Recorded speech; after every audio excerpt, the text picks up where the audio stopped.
Hey everyone, welcome back to another episode of the Creators Corner with TubeBuddy. My name is Rob Balasabas. I'm the brand evangelist here at TubeBuddy. I'm here with my good buddy here. You guys probably all know him, Mr. Steve Dotto. Steve, how are you doing? I'm just great. Thanks for having me on, Rob. Yeah, thanks for making time for us. I know you're super busy. Yeah, why don't you introduce yourself to the one or two people out there that don't know who you are yet, Steve? Oh, I'm sure there's more than one or two that don't know me. I'm a YouTube content creator. We've got a how-to and productivity channel called Dotto Tech.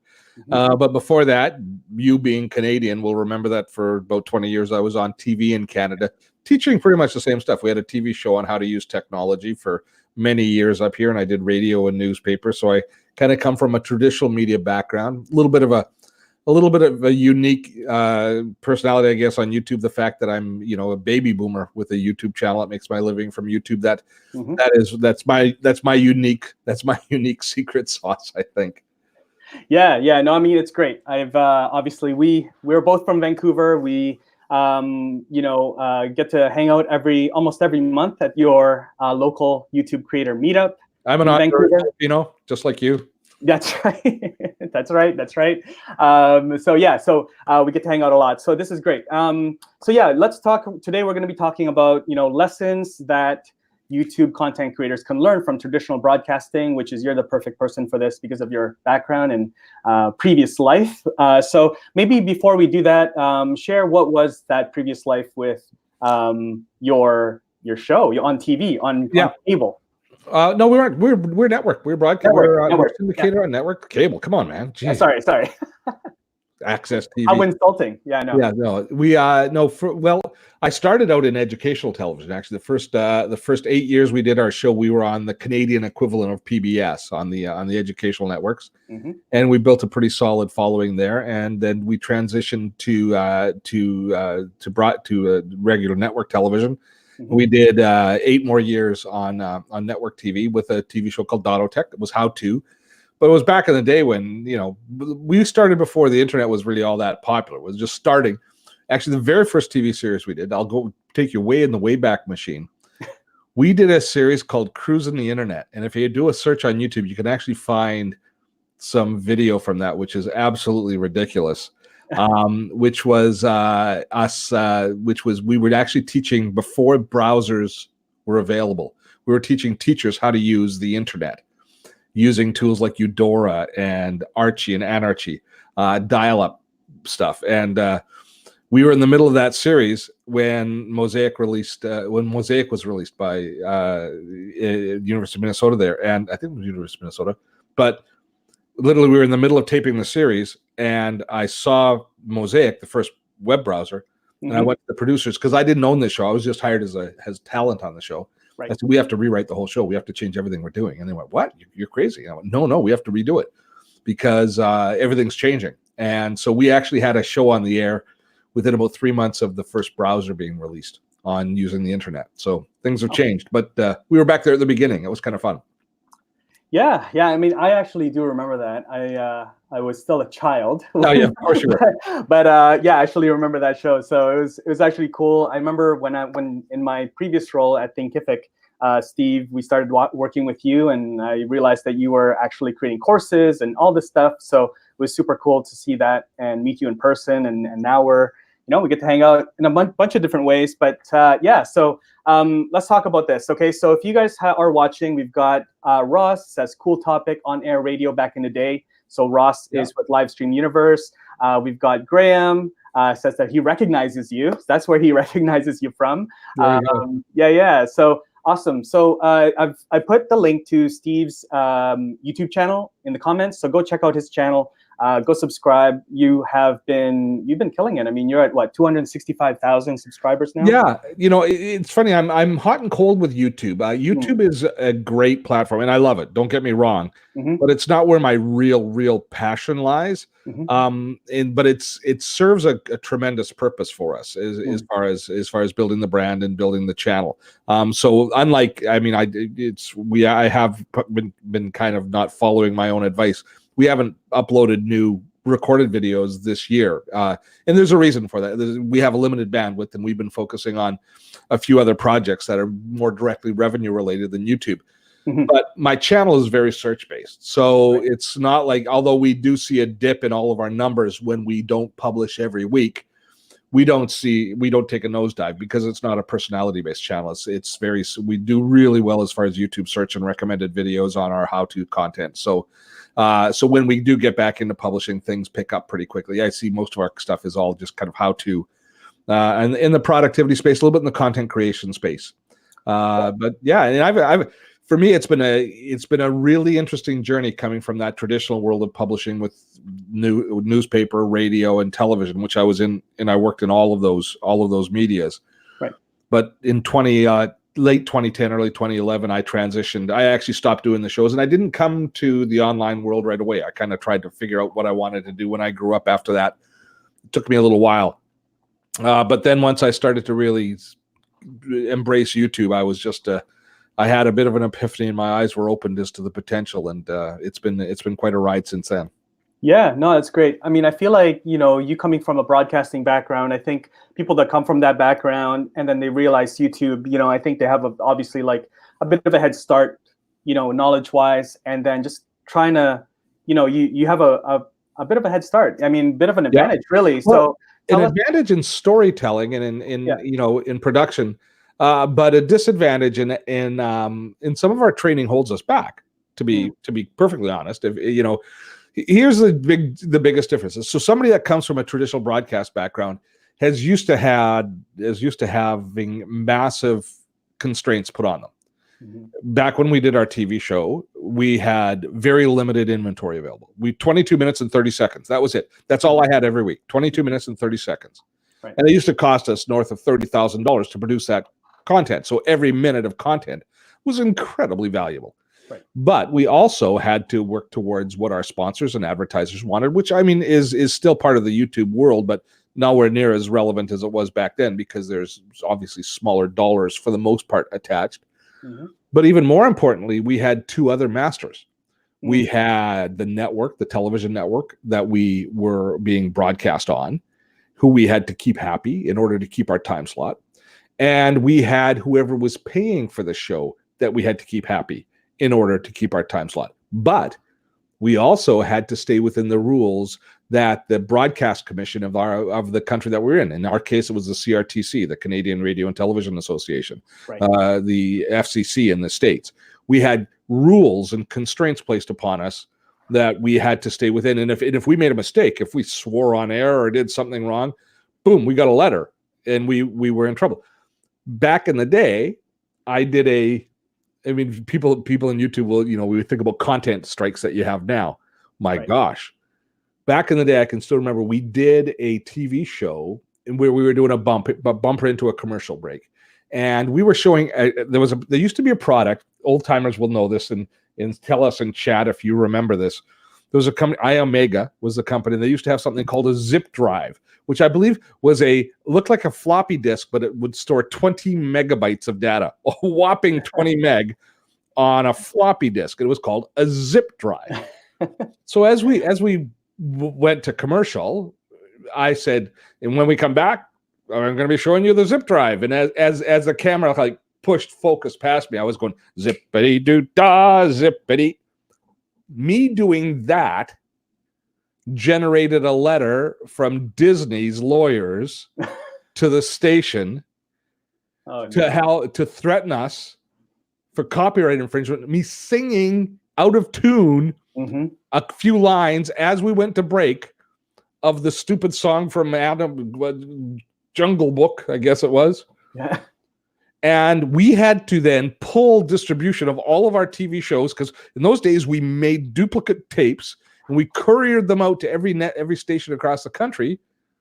We had to pull them all back, re-edit the video, and send it all out again because my partner was just shitting bricks over the fact that we'd gotten a letter from Disney. But those were the rules, and we paid attention to the rules. Obviously, we didn't pay attention at that time. But oh my gosh. Yeah, and so I still think as an old school broadcaster, when I hear about people getting their YouTube channel punished because they do something inappropriate, and I look at what they do and I go, why would you even think about doing that? Why would you even think it's acceptable to broadcast that kind of crap? because they don't. I don't think there's the same respect for the broadcast medium. I mean, me sitting down here talking to you right now, and we have, it doesn't matter whether we have 200, 1,000, 10,000, 100,000 people watching. We've got the potential to do that. Yeah, this is such a gift. Back where I come from, the opportunity and the responsibility of broadcasting over the airwaves to your community, there was a weight of responsibility attached. I don't think many broadcasters, not as many, understand that burden, understand that responsibility, and more is, and I think we're worse off for it. I mean, we see it on YouTube. We see it in how some of the content that's created. Now I know I sound like an old funny. Back in my day, we walked up here in the snow in order to make a TV show. But respecting the power of the media, totally, we're starting to lose. Having said that, for me, it was an absolute epiphany when I first started to publish YouTube videos, and I recognized that all of those people that I was talking about, the network executives, the advertising executives, the sponsors, the CRTC, none of them were in my hair anymore. And I could make video for the people who watched my video. Holy cow. That was so cool. I mean, it was just like the shackles come off. And not that you're going to do something, I'm going to do something crazy, because obviously not my personality to, but it's just the fact that I could make videos that I thought were relevant and that I didn't have to worry about the revenue that's attached, and we could figure out the revenue downstream. But my audience was the people who I could actually make money from and not the sponsors. And I didn't have to keep a bunch of network dorks happy that whose only claim to fame was that they had a spreadsheet that determined exactly what time slot you were in. And if they moved you from your time slot, they could disenfranchise you from your audience. All of a sudden, those people weren't in my life anymore. But instead, I just had to keep you guys that are in chat here happy. Whoa. Yeah, that was a great day. No, that's good. I mean, that's exactly it. So I think there's a lot of us, that are sort of like, when we start this whole journey with media and creating content, we're just on YouTube. Like, that's where we started. So we don't know the struggles of what you went through and what how spoiled we are, I guess, or how easier it is, as long as you're obviously creating good content. So yeah, I mean, lots of comments here. A lot of people remember the zip drives, Dole Whip Dad, Russ John. He's correcting what show it's from. Thank you so much, Dole Whip Dad. It was from what is it? Song of the South. Song of the South. Right there, there. We got some questions here, Steve. So I'm going to jump into a couple of questions here. Russ Johns, good question. If you had to start clean slate, Steve, where would you place your efforts on YouTube? I'm assuming, Russ, that's probably your question is there to end it off. On YouTube, where would it be? Because right now you're in the productivity niche, I guess, for baby boomers specifically. Is that right? Baby boomers are my chosen audience for my kind of my passion project, which is my podcast and other things. The YouTube channel itself is still a very generalist channel as far as the content. It's a how-to channel. Here's my philosophy, and here's, I think, the easiest path to success for all YouTube creators. Is I am a huge fan of Marcus Sheridan. Marcus Sheridan wrote the book, They Ask, You Answer. And if you follow that mantra, very few of us are going to be personality-based channels where people just are drawn to us because we're so darned entertaining. There's just very few of us that are going to be the storyteller that Casey Neistat is. And so people aren't going to watch us for that serial content.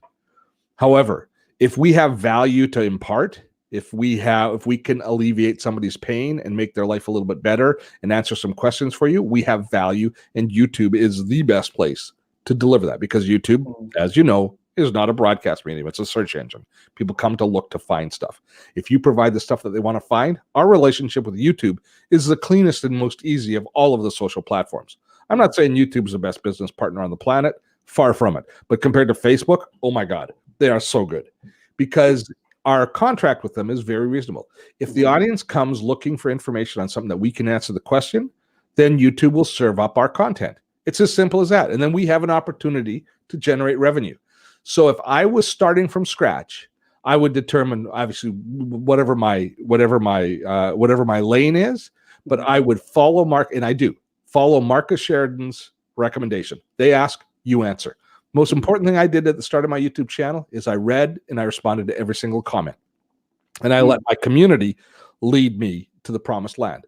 Now, I did have an advantage. I am comfortable in video. I could produce video easily and effortlessly. I had done literally hundreds of product demos on my TV show when it cost me a lot of money, because every moment that I was on camera, I had a crew, and that was my money being spent to make that video. So I had to get good at it. So I got very good at doing this, at making how-to videos on, kind of in this kind of environment. So I did have an advantage there. But we all have, I mean, that's not an insurmountable advantage. That's something that you can catch up really quickly. I mean, I compare how you are on camera now to at the beginning, Rob, and I got to say, at the beginning, Rob, you were terrible. And why didn't you tell me? I didn't want to destroy your happiness, man. No, no, you weren't terrible. I'm just teasing. I was. But we all are on a journey, and we all are a little bit embarrassed by our first videos, including me. I mean, including me. But the bottom line is, I paid attention to what they wanted, and by serving their needs, I made YouTube happy, and I had the path. I had the roadmap that I needed to grow my channel to the point where it's not the biggest channel in the world, but it sustains me. It's now large enough that it's a force that gives me opportunities to build my business in a variety of different ways. Yeah, that's great. That's great. And I love seeing everything that you're doing. Yeah, we were just talking about before we went live about, some different campaigns that you're running with partners and all those things. And I'd love to ask you a couple of questions about that. But Sure. I want to ask everyone's questions here first. So we've got Joshua, Video Joshua, who is a good friend of TubeBuddy here as well. So he's got a question, and I think you've got your experience with this. So how do you convince brands to stop thinking about broadcast commercials and creating simple content at scale instead? I convince brands to start thinking. Okay, Video Joshua, I don't worry too much about the brands themselves, about getting sponsorship on the channel.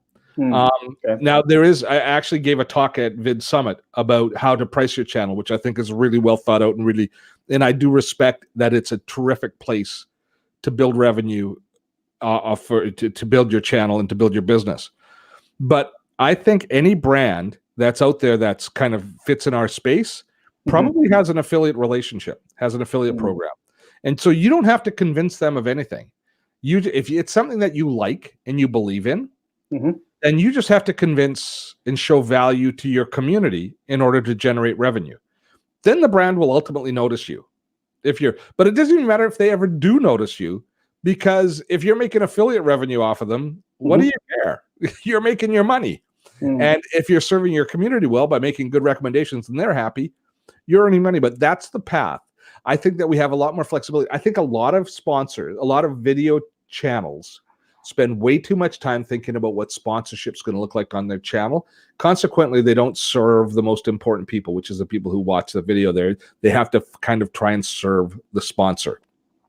Gotcha. I would always encourage you to flip that on us here. Take the longer path, take the more mature path, serve your audience, and look for affiliate opportunities and affiliate relationships in order to build. And then you basically self-sponsoring your channel. Got it. So Joshua, let us know if that answers your question. I'm also kind of thinking that Joshua's question is more, how do you convince brands to, instead of taking some of that investment money or like marketing dollars away from traditional broadcasting into more, YouTube online videos?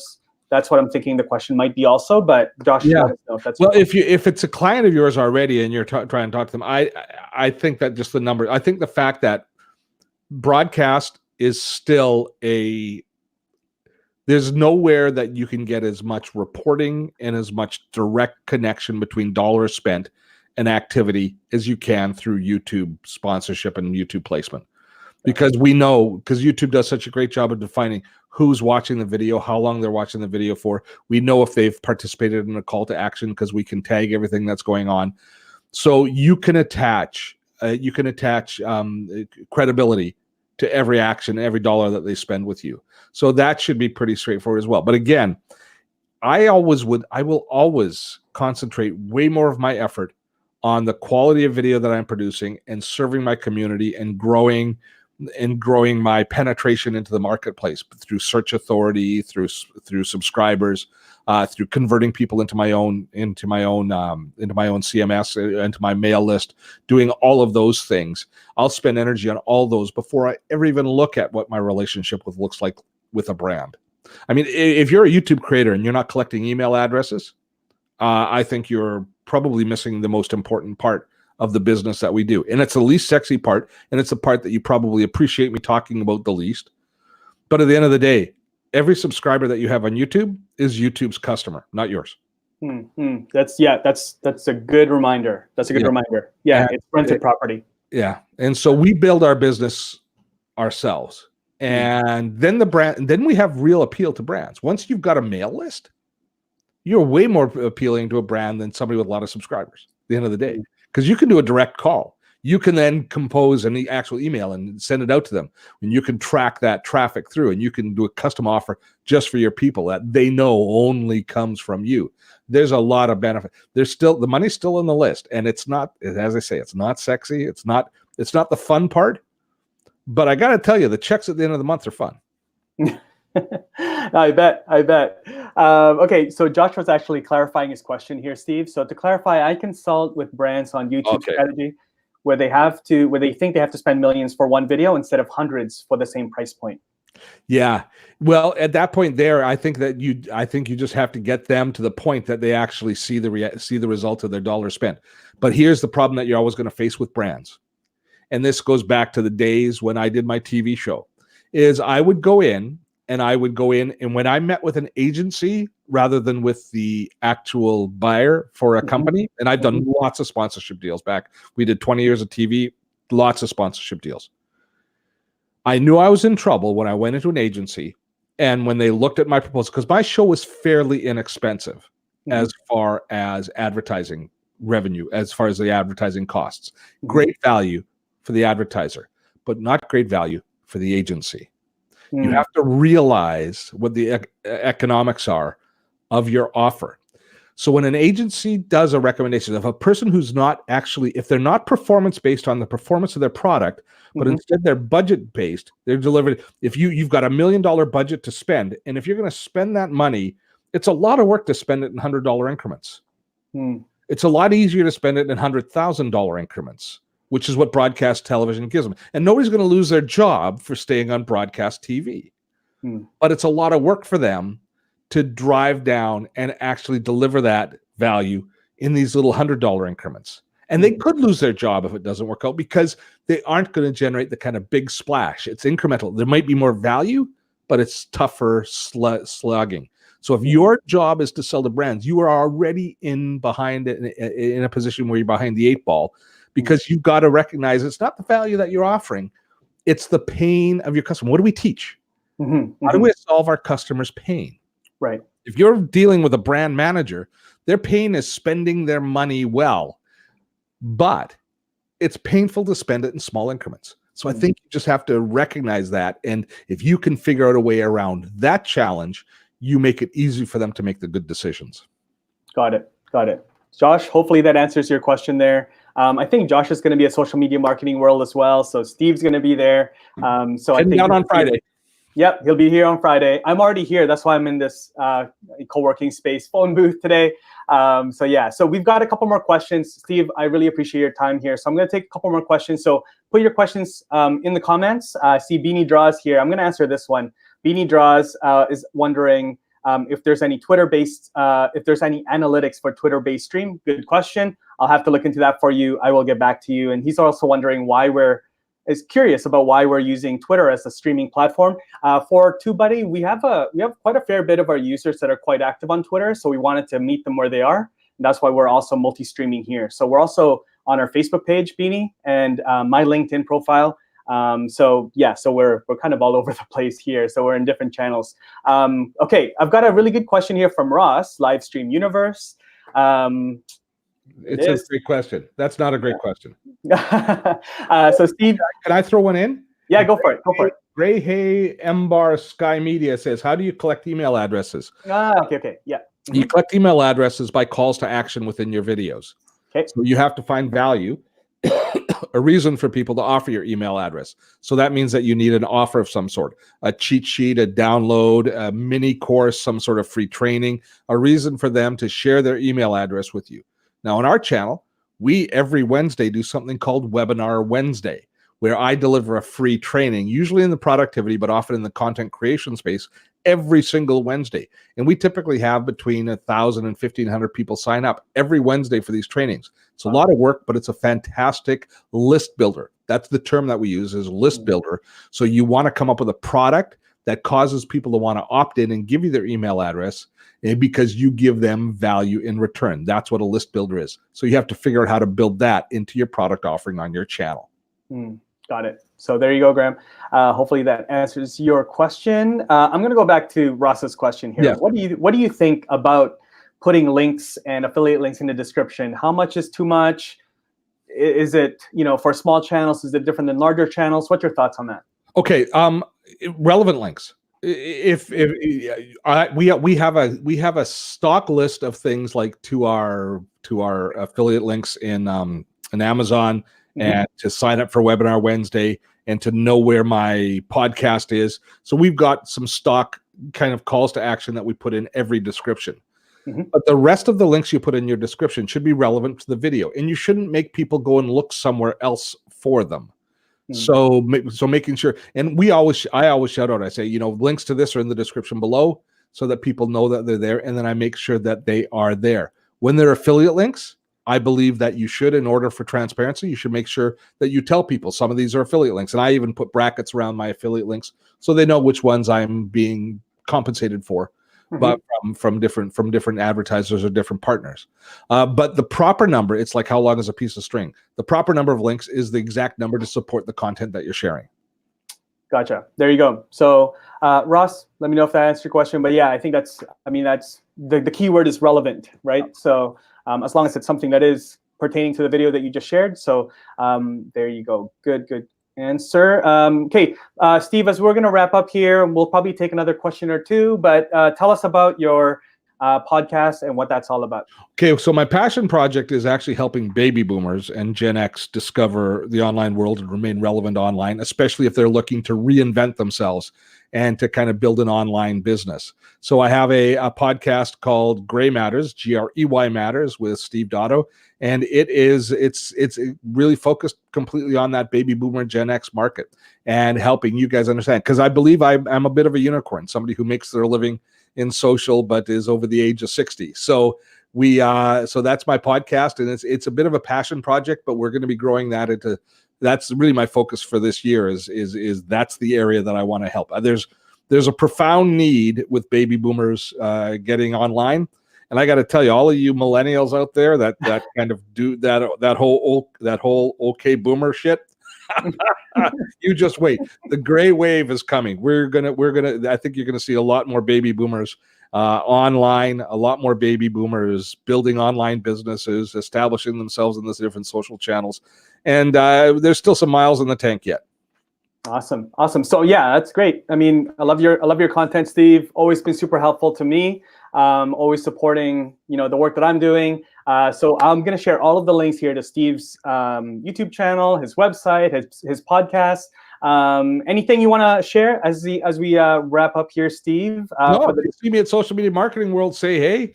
Make sure that you support these guys here, Rob and his team at TubeBuddy. They've always been very good to me. I appreciate the tools that they offer and the insights that they give me on my channel. I would not be in anywhere near as much control over my channel were I not able to use their tools. And I wish you well in your career there, Rob. I'm sad that you left Thinkific. I got to tell you, I loved having you at Thinkific, a company I dearly love. But if you're going to go anywhere, a company like TubeBuddy is the place to go.